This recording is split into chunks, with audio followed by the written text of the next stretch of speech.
Charcoal dust clings to a cook's fingertips as the lid lifts off a rice pot, and a thin ribbon of steam hits the beams under a wooden ceiling.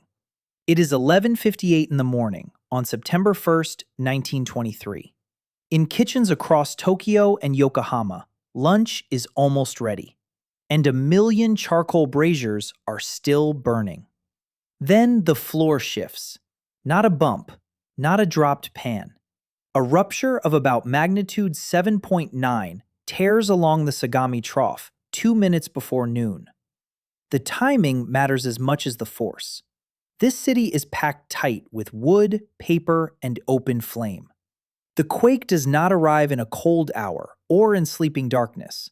It arrives when heat is already waiting in almost every block. That is the first piece of the puzzle. The second is harder.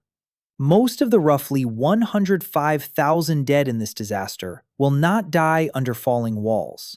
They will die after the shaking, when overturned cooking stoves begin to ignite a city built to carry fire from house to house. In the end, about 38% of Tokyo will burn. The 1923 Great Kanto earthquake and Tokyo firestorm is often described as one catastrophe. It was not one. It was a chain reaction. Geology, timing, and fuel, all locking together in the same minute. And in one open refuge ground, where people run because it looks safe, that chain will become something almost impossible to imagine. A fire whirl tall enough to erase a crowd in minutes. If you want more long-form stories told this way, a like or subscribe helps. What follows the first jolt is not silence. It is the sound of crockery breaking, roof beams scraping, and thousands of small metal stands skidding across floors. In a city where lunch is still on the fire, that detail matters more than it seems. A charcoal brazier does not need to explode to become deadly. It only needs to tip. That is why this event resists the usual picture of an earthquake. The shaking is the trigger, but not yet the full catastrophe. Tokyo and Yokohama in 1923 are dense, wooden, and dry enough for heat to move fast once it finds a path. A cooking flame drops into a fallen room divider. Coals roll beneath a mat. A kitchen fire touches one wall, then the next. One street lights another. The same noon routine that feeds the city also arms it. Most of the roughly 105,000 dead will die in that second phase. Not under broken timber, but inside a place turning into connected fuel. By the end, about 38% of Tokyo will burn. The numbers matter because they correct the instinctive mistake. People hear earthquake and imagine crushed stone. This one becomes a fire problem almost at once, and then something worse than a normal urban fire. Because fire in a packed city does not only spread. Under the right conditions, it begins to make its own weather. Air is pulled, heat rises, streets become channels, and open ground starts to look safer than walls. So families gather bundles, grab children, and move toward a broad clearing in Honjo, the kind of place that should have worked. At Honjo, the mistake was simple and fatal. The open ground looked safer than the streets. Families came in with bundles, bedding, food, anything they could carry through smoke and falling ash. They spread out on the depot yard because there was space, and because space had always meant escape in a city of tight lanes. But in the 1923 Great Kanto earthquake and Tokyo firestorm, space did not stay empty for long. The burning blocks around it began feeding the air above it. By mid-afternoon, the heat over the district was strong enough to pull in wind from the edges. That wind tightened, then turned. The plume rose, twisted, and built a column roughly 300 meters high. A fire whirl had formed over the very place people had chosen for safety. The crowd there was around 38,000. Almost all of them were trapped in minutes. This is the part that makes the disaster so hard to file under one cause. The quake set the city moving. The charcoal braziers and overturned stoves fed the first fires. The open ground concentrated the people. Then the fire made its own weather, and the weather finished the job. That is the puzzle Akitsune Imamura had been trying to describe back in 1905, when he warned that a major Tokyo quake would not just shake buildings, it would burn the city after. Fusakichi Omori called him a scaremonger. On the Honjo ground, the forecast has started to look less like a warning and more like a record, and the smoke is still rising. That argument did not begin in 1923. In 1905, Akitsune Imamura, a Japanese seismologist at Tokyo Imperial University, put the warning into print. A major Tokyo quake was coming, and the fires after it could be worse than the shaking itself. A year later, he went further and marked the districts he believed were most exposed: Honjo, Asakusa, Fukagawa. In 1915, he laid out a table showing that midday was the worst time for a strike, because the city would be full of open flames for cooking. He did not stop there. By 1920, he had published 34 papers on the same future disaster. That is not a man guessing once and moving on. That is a man repeating the same alarm until the paper stack itself becomes a record of being ignored. Fusakichi Omori, who led the Seismological Commission of Japan, answered in public and harshly. In the newspapers, Imamura was treated less like a specialist and more like a nuisance. The question was never just whether the warning was right. It was whether a scientist was allowed to say, in plain language, that Tokyo itself could become the fuel. So the warning sat there, in print, for years. The streets kept their wooden walls. The kitchens kept their charcoal braziers. And when the ground finally moved, the map Imamura had drawn was waiting for its match. The next part is where the paper and the city finally collide. In the same rooms, at the same hour. When the quake finally came, Imamura was in Tokyo, inside his office at the university he had used for years to issue those warnings. He did not run first. According to the account preserved by his assistant, he sat down with a notebook and kept writing through the motion. Amplitude, direction, the behavior of the waves as the room moved around him. That detail matters because it strips away the easy myth. He was not a mystic waiting to be proved right. He was a seismologist, doing the same thing he had done in 1905, in 1906, in 1915, and again by 1920, treating the coming disaster as a system that could be studied before it arrived and measured when it did. Fusakichi Omori was not there. He was in Sydney for an international geophysical conference when the readings from Tokyo reached him. The source transcript preserves a stark image from that moment, too. When the message arrived, he reportedly fell silent for 20 minutes. By then, the city Imamura had described on paper was already becoming real in smoke, heat, and running crowds. That is the cruel precision of this event. The forecast was not exact because it named a day. It was exact because it understood what noon would do to a wooden capital full of cooking fires. The quake from the Sagami Trough supplied the motion. The city supplied the fuel. And by evening, as fire still moved through the ruins, another force began to move faster than flame: word of mouth. That shift from shaking ground to spoken fear happens fast. For roughly 72 hours, Tokyo is cut off from the outside by broken communications. In a city already burning, that gap matters almost as much as the break along the Sagami Trough. Official information moves slowly. Smoke hides whole districts. People arrive on foot from one ruined block to the next, carrying scraps of news, guesses, and things they think they heard. By night, those fragments begin to harden into rumor. Some say the fires are being set on purpose. Some say wells have been poisoned. Some start naming who is to blame. This is the part of the disaster that cannot be measured only in seismic force or burned acreage. A fire eats timber, paper, and cloth. A rumor eats trust. And it travels in the simplest way possible, one frightened voice to another, through crowded roads, refuge grounds, and half-burned neighborhoods where nobody can check what is true before repeating it.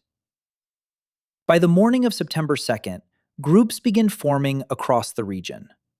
They are called self-defense units. Some carry bamboo spears, some tools, some old weapons. In some places, the line between civilian panic and official authority begins to blur. The target is no longer the fire alone. The target becomes whoever fits the story that fear has chosen. Later, the counting will split in two. The government will publish one number for those killed in this street violence. An independent inquiry led by Yoshino Sakuzo will find a number more than 20 times higher. But before there are reports, there are checkpoints, and the wrong answer to a shouted question. Those checkpoints appear while the city is still hot. In the wreckage after September 2nd, the line between rescue and suspicion grows thin. White armbands mark some of the self-defense groups.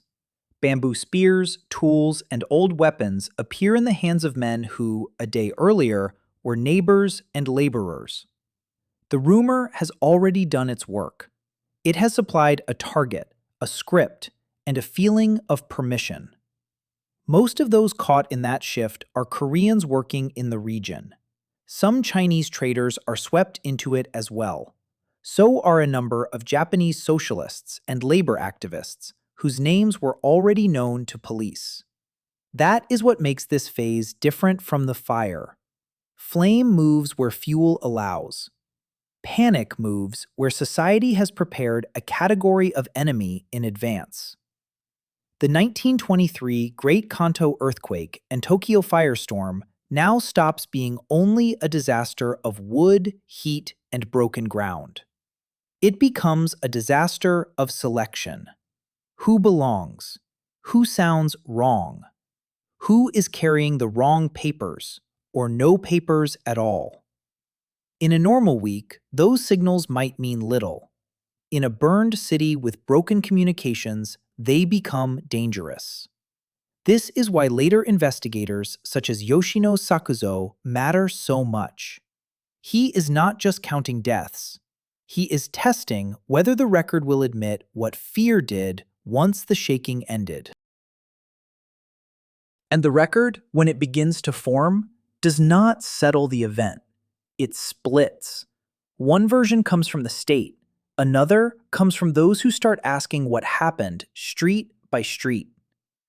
That split begins almost immediately.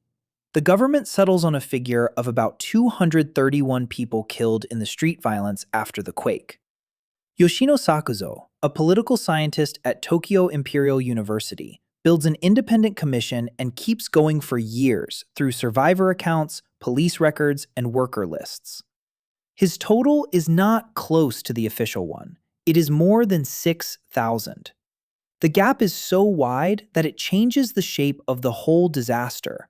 Because now the question is no longer only how many died when the ground moved or when the fire crossed a roofline. It becomes a question about what a state is willing to count once emergency power has entered the story. A city can lose its maps, its telegraph lines, its water pressure. It can also lose its shared version of reality. So this part of the event matters beyond the smoke. The same rupture that opened along the Sagami Trough also opened a contest over memory. One record says panic got out of hand at the edges. Another says fear, rumor, and authority combined into something far more organized than an accident of chaos. And while that argument is still years away from print, reconstruction begins almost at once. The ash cools, surveyors return, officials start thinking not just about the dead, but about the shape of the capital that remains. If wood and narrow streets helped turn noon into mass fire, then the next answer has to be written into the city itself. Only, even that answer will be cut down before it is built. That answer takes shape in government offices while whole districts are still blackened. A month after the disaster, Tokyo Mayor Goto Shinpei presents a plan to rebuild the capital on a different logic. Wider roads, more parks that can work as evacuation grounds, more concrete, less timber. The idea is simple enough to say in one breath, if the city helped turn a quake into a firestorm, then the city has to be redesigned before the next one. On paper, it is ambitious. Some main roads are meant to become broad firebreak avenues, wide enough to interrupt the spread that had raced through the old wooden wards. New open spaces are supposed to be protected, not left as accidental traps like the ground at Honjo. The lesson from 1923 is being translated into streets, distances, and building material. But disaster memory fades faster than budgets do. The plan is cut down. Money is reduced.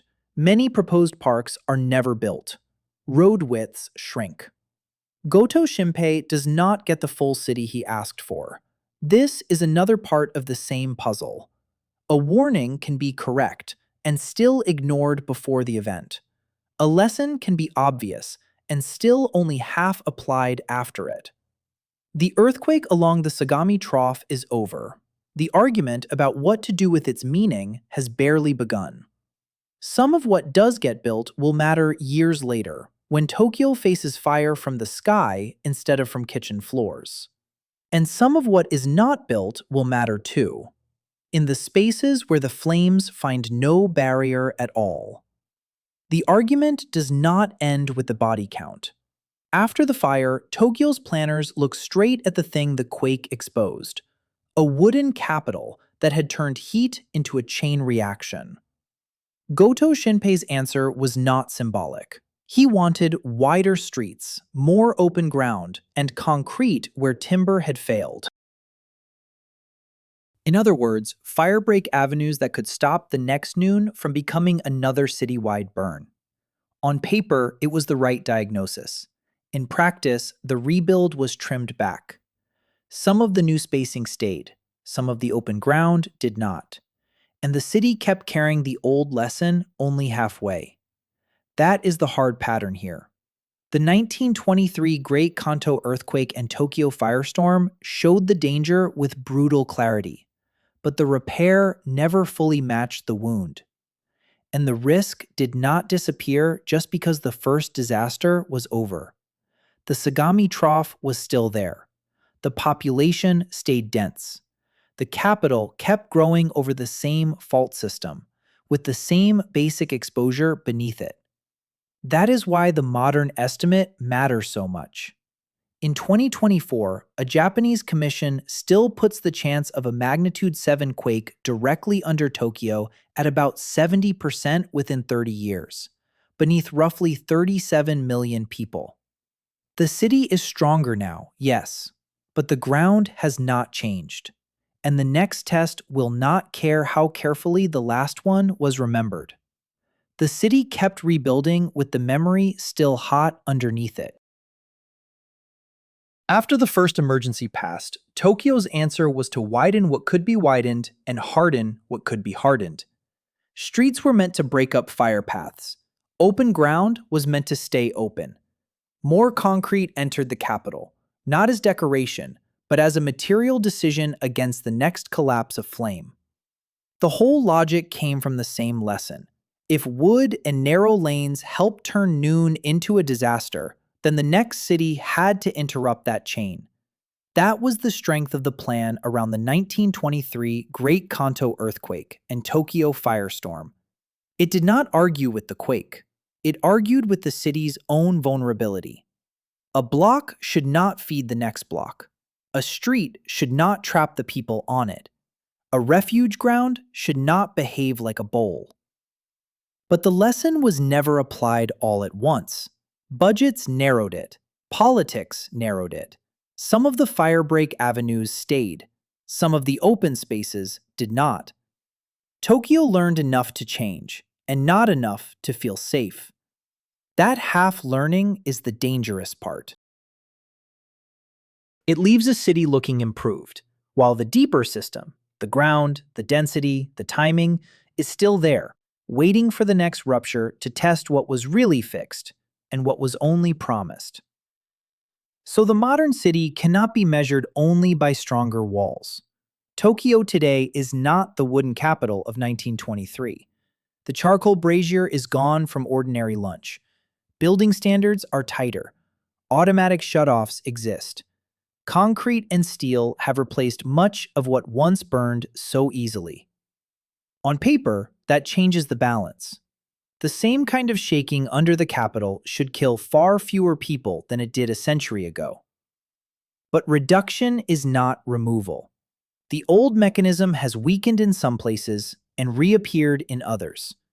In 1923, open flame was everywhere. In the present city, dependence is everywhere. Rail lines, substations, mobile networks, pumps, bridges, hospitals, elevators, traffic control. Each one is safer than a paper wall, and each one is also a point where failure can spread outward. That is the newer version of the same puzzle. The Sagami Trough still supplies the rupture. The population above it is even larger. The fuel is different now, less visible, more technical. A modern capital may not burn the same way, but it can still lose movement, water, coordination, and trust in the same first hours that matter most. And there is one part of 1923 that has not become obsolete at all. The rumors then moved at the speed of a voice crossing a narrow street. In the next event, they will move at network speed. Before officials can confirm, deny, or even see the full shape of the damage, that speed changes the math of disaster. In 1923, fear traveled on foot, across bridge approaches, through refuge grounds, and along streets still warm from burning timber. It took hours for one bad story to cross a district. In a modern capital, the same pattern would move almost instantly. Not because people are more gullible than they were then, but because the delivery system is faster, denser, and harder to slow once panic has started. So the old event keeps its relevance in an uncomfortable way. The wooden walls are mostly gone. The charcoal brazier has been replaced. Yet the social mechanism that turned confusion into danger has not been retired. It has been upgraded. That is why the 2024 estimate feels so severe, even without 1923 level fire across the whole city. A commission can model ground motion, damaged transport, outages, and structural loss. It can assign a probability, about 70% for a magnitude 7 quake directly under Tokyo within 30 years. What it cannot fully model is the moment when broken infrastructure meets broken trust. And that is where Akitsune Imamura's warning becomes modern again. He was not powerful because he guessed a date. He was powerful because he saw interaction, timing, material, human behavior. The details change. The logic does not. A future rupture may not create the same fire whirl over the same kind of refuge ground, but it can still turn a city's own design and its own information habits against it. Which leaves one last question hanging over everything that came after 1923. What exactly has Tokyo learned well enough to survive twice? So the final answer is not whether Tokyo will ever shake again. That answer was settled long ago, under the same seabed where the Sagami Trough keeps loading strain into the edge of the capital. The real answer lies above ground. Akitsune Imamura understood one part of that in 1905. He could not name the day. He could name the arrangement: noon heat, combustible streets, and a city prepared to magnify its own damage. In 1923, that arrangement killed on a scale the shaking alone did not. In 2024, the official estimate still says there is about a 70% chance of a magnitude 7 quake directly under Tokyo within 30 years, beneath roughly 37 million people. The materials are different now. The networks are not. The old weakness of timber has been reduced. The newer weakness of interdependence has taken its place. So this disaster still resists being filed away as history. It was never only a break in the earth. It was a test of what happened in kitchens, in streets, in offices, in rumors, and in decisions made years before the first movement arrived. A city does not wait for a catastrophe to reveal what it is built from. It shows it in advance, in what it widens, what it reinforces, what it automates, what it counts, and which warnings it can bear to hear. At noon, a broad avenue in modern Tokyo looks ordinary. Traffic lights change. Trains pass beneath it. People carry lunch in paper bags and keep walking. Then, somewhere far below, the same fault keeps time.